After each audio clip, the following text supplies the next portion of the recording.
Hello guys, welcome to my channel messy paper by KS में मैं कोमल बर्नवाल एक बार फिर एक नए वीडियो के साथ आपके सामने उपस्थित हूँ। तो आज मैं बताऊंगी कि जैसा कि आप लोग जानते ही हैं कि कल बीएचयू बीएफए एंट्रेंस का एग्ज़ाम होने वाला है। वो बच्चे जो एंट्रेंस का एग्ज़ाम देने वाले हैं, मैं आज उन लोगों के लिए बताना चाहूँगी कि क्या चीज़ आपको लेके जाने हैं एग्ज़ाम में, किन चीज़ों का ध्यान रखना है, किन चीज़ों का ध्यान नहीं रखना है, क्या आपके पास होने चाहिए, क्या नहीं होने चाहिए। तो मैं इन सब तमाम चीज़ों के बारे में आपको एक गाइड कर दूँ। तो सबसे पहले कि जो स्टूडेंट कल एग्ज़ाम देने जा रहे हैं बीएचयू बीएफए एंट्रेंस का, तो उसको मेरी तरफ से ऑल द बेस्ट। अच्छे से जाए, रिलैक्स रहे और कम डाउन रहें। सबसे ज़रूरी होता है एग्ज़ाम में कम डाउन और रिलैक्स रहना। अच्छे से रिलैक्स होके, कम डाउन होके अच्छे से अपना क्वेश्चंस, अपना पेपर बेस्ट करें। एंड सेकेंड, चलिए तो स्टार्ट करते हैं कि आपको क्या क्या चीज़ों का ध्यान रखना चाहिए। तो आपके पास सबसे पहले एडमिट कार्ड होना चाहिए, कंपलसरी है। और एडमिट कार्ड के बगल में बॉक्स बना रहेगा, उस पर आपको अपना पासपोर्ट साइज़ फ़ोटो कॉपी चिपकाना है, ठीक है, वो होने चाहिए। देन आपके पास कोई आइडेंटिटी कार्ड, कोई भी आइडेंटिटी कार्ड होना चाहिए, चाहे वो आधार कार्ड हो, चाहे वो आपका पिन कार्ड हो, ओरिजिनल होना चाहिए। कोई ऐसा नहीं कि आप उसका जेरॉक्स करवा के ले जाए, ऐसा कुछ नहीं, ओरिजिनल रखिएगा अपने पास। इसके अगर आपके पास नहीं रहेगा तो आपको एंट्री नहीं मिलेगी, ये होना चाहिए। और जैसे कि आप जान रहे कि कोरोना का टाइम चल रहा है, तो इसके लिए कुछ रूल्स बनाए गए हैं कि इसके लिए आपको एक सैनिटाइज़र आपके पास होनी चाहिए, मास्क लगा के जाना है आपको, और ग्लव्स पहन के जाना है।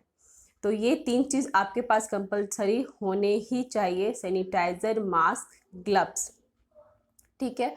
और जब आप एग्ज़ाम में जाओगे तो आपके पास एक ब्लैक पेन होना चाहिए, क्योंकि आंसर्स ब्लैक पेन से ही टिक किए जाते हैं। आप अपना फुल नाम लिखोगे, रोल नंबर लिखोगे, तो वो सारे कुछ ब्लैक पेन से ही लिखे जाएंगे। तो अपने पास एक ब्लैक पेन कंपलसरी है। साथ में आप एक ब्लू पेन लेना चाहे तो ले सकते हैं, वैसे उसका कोई यूज़ है नहीं। और साथ है आप एक पेंसिल, रबर, एक स्केल ले लें। मैं बताऊंगी मैं पेंसिल, रबर, स्केल लेने के लिए क्यों कह रही हूँ आगे। तो ठीक है, तो चलिए, आप जहाँ सेंटर है आप वहाँ पहुँचे अपने एग्ज़ाम देने के लिए। वहाँ पे प्रॉपर आपकी पहले चेकिंग की जाएगी। गर्ल्स लोग के लिए लेडीज़ गार्ड रहेंगी और बॉयज़ लोग के लिए अलग रहेंगे। तो आपकी प्रॉपर चेकिंग की जाएगी कि आप कहीं कुछ लेके तो नहीं जा रहे, आपके पॉकेट में तो कुछ नहीं, आपके मोजे में तो कुछ नहीं, अगर आपने मोजे पहने हैं तो। हर तरह से एकदम बाकायदा अच्छे से चेकिंग की जाती है। क्यों, और फिर देन चेकिंग की जाएगी। देन आप कुछ जो बोला गया है कि सैनिटाइज़र, ये सब, और एडमिट कार्ड, पेन, यही सब लेके जाना है। आप इनफेक्ट आप छोटा सा बॉक्स भी लेके नहीं जा सकते। और आप फ़ोन लेके जा रहे हैं तो अ, ऐसे तो वहाँ पे फ़ोन जमा ले लिए जाएंगे। टीचर्स रहते हैं, अपने पास रख लेते हैं, या फिर गार्ड लोग रहते हैं, वो लोग रख लेते हैं। तो लेकिन फिर भी मैं सजेस्ट करूँगी कि अगर फ़ोन ना ही लेके जाए तो बेहतर है, क्योंकि कभी कभी फ़ोन खोने का डर रहता है, चोरी होने का डर रहता है। तो फिर आपको अगर खो गया, चोरी हो गया, तो फिर मिलेगा भी नहीं। तो मेरी सजेशन से, मेरे एक्सपीरियंस से यही कहूँगी कि कोशिश करें कि फ़ोन लेके ना जाएं, इन ना करें, किसी को, गार्ड को या टीचर्स को ना दे, किसी अब घर छोड़ के जाए, या कि आपके फ्रेंड्स बाहर में हैं तो उनको दे के जाएं। वो हो गया। उसके बाद आप एंट्री करोगे एग्ज़ाम हॉल में, तो वहाँ पे टीचर्स रहेंगे, आपके पहले एडमिट कार्ड सब चेक करेंगे कि आपके पास आई कार्ड, एडमिट कार्ड है कि नहीं।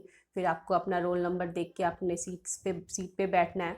फिर आपको 15 मिनट दिए जाएंगे आपके, अब फिर आपको ये मिलेगा, आपके सॉरी, आप जिसमें एग्ज़ाम दोगे, एग्ज़ाम पेपर और क्वेश्चन पेपर आपको मिलेगा। तो सबसे पहला काम करना है कि आपको अपना रोल नंबर, आपका जो नाम है, वो सब फ़िल करना है, अच्छे से फ़िल करना है। मिस्टेक नहीं करना है, क्योंकि एक बार मिस्टेक की हो तो फिर उसको सुधार नहीं सकते। तो इसीलिए बहुत ध्यान से, केयरफुली करें। और अगर कुछ समझ में ना आ रहा है तो टीचर्स वहाँ बता देंगे कि आपको कैसे, कहाँ पे क्या लिखना है, क्या फ़िल करना है, क्या भरना है, तो आपको वो बता देंगे। तो आप अगर कन्फ्यूज़ हो तो पूछ ले, अपने मन से ना करें अगर आपको नहीं आ रहा है तो, ठीक है। उसके बाद एक बेल बजेगी और आपका एग्ज़ाम स्टार्ट होगा। तो जैसे ही आपका एग्ज़ाम स्टार्ट हो, आपका पूरा कंसंट्रेशन सिर्फ आपके पेपर पे, क्वेश्चन पेपर पे और आंसर पे होना चाहिए। बिल्कुल भी इधर उधर ना देखें, उससे सिर्फ टाइम वेस्ट होगा, माइंड डाइवर्ट होगा, आपका समय जाएगा। तो आप सिर्फ अपने पेपर पे देखें। और सबसे पहला चीज़ कि जब आप पेपर आए आपके पास, तो आप सबसे ज़्यादा इम्पोर्टेंट होता है जिसमें बच्चे गलती करते हैं सबसे ज़्यादा, वो क्वेश्चंस को ढंग से पढ़ते नहीं हैं। अच्छे से पढ़िए क्वेश्चन को। क्वेश्चन हिंदी में और इंग्लिश में लिखा रहता है। अगर इंग्लिश में नहीं समझ में आ रहा तो हिंदी में पढ़िए, हिंदी में नहीं समझ में आ रहा तो इंग्लिश में पढ़िए, और तभी जाके आंसर कीजिए। कि जब मैं एग्ज़ाम देने गई थी तो मुझसे भी मिस्टेक हो गई थी। एक क्वेश्चन था जिसे मैंने हिंदी में पढ़ा था, इंग्लिश में पढ़ा नहीं, और मैं गलत कर दी। और जब मैं घर पे आके देखी कि यार मैं इंग्लिश से पढ़ लेती तो मैं सही कर दी, तो ये मिस्टेक हो गया था। तो आप लोग ऐसा मिस्टेक बिल्कुल ना करें, पढ़े, अच्छे से पढ़े, क्योंकि क्वेश्चन देखा जाए तो बहुत ज़्यादा टफ नहीं आता, बट ट्रिकी आता है, और इसी में बच्चे फंस जाते हैं ट्रिकी, कि उनको लगता है कि ये सही होगा, वो सही होगा, वो ढंग से पढ़ते नहीं हैं।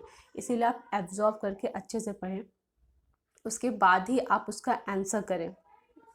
और मान लीजिए आपको कोई क्वेश्चंस नहीं आ रहे हैं, तो आप उससे पहले, अगर उसमें कोई डाउट है, ऐसे कुछ क्वेश्चन ऐसे जिसमें डाउट है कि ये होगा, तो आप उस पर पहले सबसे पहले आप पेंसिल से टिक कर ले, क्योंकि मान लीजिए अगर आप गलत, किसी में डाउट है, तो आप उसको पेंसिल से इसलिए कह रही हूँ कि आप उसको इरेज करके, अगर फिर आप उस पर लगे कि हाँ अब ये सही ही लग रहा है, तो आप फिर ब्लैक पेन से कर ले। और जिसमें कंफर्म है कि ये एकदम से यही आंसर होगा, तो इतना टाइम वेस्ट नहीं करना, राइट ब्लैक पेन से आंसर कर देना है। और साथ ही ये ध्यान रखें कि 1 नंबर का राउंड गोला बना रहता है, 4 ऑप्शन 4 रहते हैं, तो ऐसा मत कीजिए कि एक का आंसर दूसरे में, दूसरे का आंसर तीसरे में। क्योंकि मैं ऐसा इसलिए कह रही हूँ क्योंकि जब मैं एग्ज़ाम दे रही थी तो मेरे एक फ्रेंड है, मेरे ही बैच के फ्रेंड है, उसने गलती कर दी थी कि उसने ध्यान नहीं दिया और उसने मिस्टेक कर दिया, एक का आंसर दूसरे में, दूसरे का आंसर तीसरे में कर दिया। उसने रो नहीं देखा ढंग से, उसको लगा कि नंबर नहीं देखा, तो उसने मिस्टेक कर दी, जिसके कारण उसका 5 to 6 क्वेश्चन तो ऐसे ही गलती हो गया। उसको आता था, देन फिर भी गलती हो गया, और उसने डायरेक्ट पेन से कर दी, तो इरेज भी नहीं कर सकता। तो ये तो ऐसा, और ऐसा नहीं कि सिर्फ उसके साथ होता है, ऐसा मैंने और भी सुना है कि ऐसा लोग बच्चे गलती कर देते, तो ऐसा आप गलती ना करें। आप रो अच्छे से देखिए और अच्छे से करें। एंड सेकेंडली, अगर आप को कोई क्वेश्चंस नहीं आ रहे, आपको लग रहा है कि अरे कोई हेल्प कर देगा, तो ऐसा बिल्कुल भी ना सोचें। कोई किसी का हेल्प नहीं करेगा।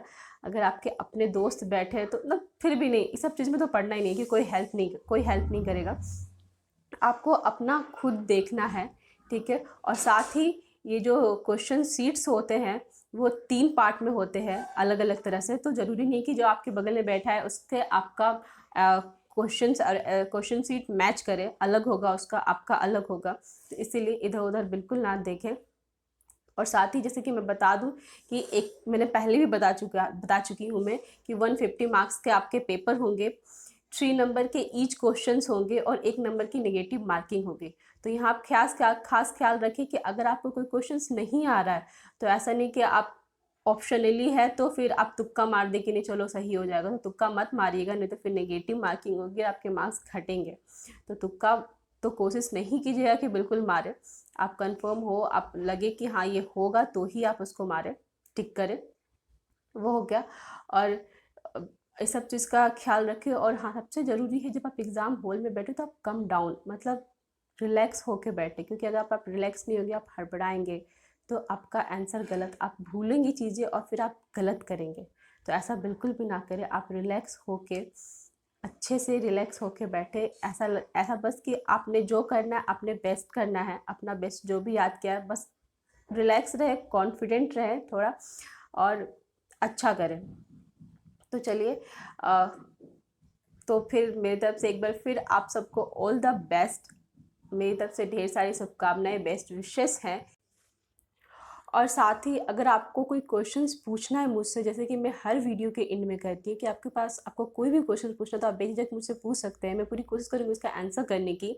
तो चलिए फिर, अगर आपको मेरा वीडियो पसंद आया तो मेरे चैनल को सब्सक्राइब कर ले। मेरे चैनल पर आप नए हैं तो आप मेरे चैनल को सब्सक्राइब कर ले, मेरी वीडियो को लाइक, कमेंट एंड शेयर ज़रूर करें, और मेरे वीडियोज़ के सारे नोटिफिकेशन मिलते रहें, तो आप बेल आइकन पे क्लिक कर ले। तो चलिए, मिलते हूँ आपसे फिर मैं नेक्स्ट वीडियो में। नमस्ते।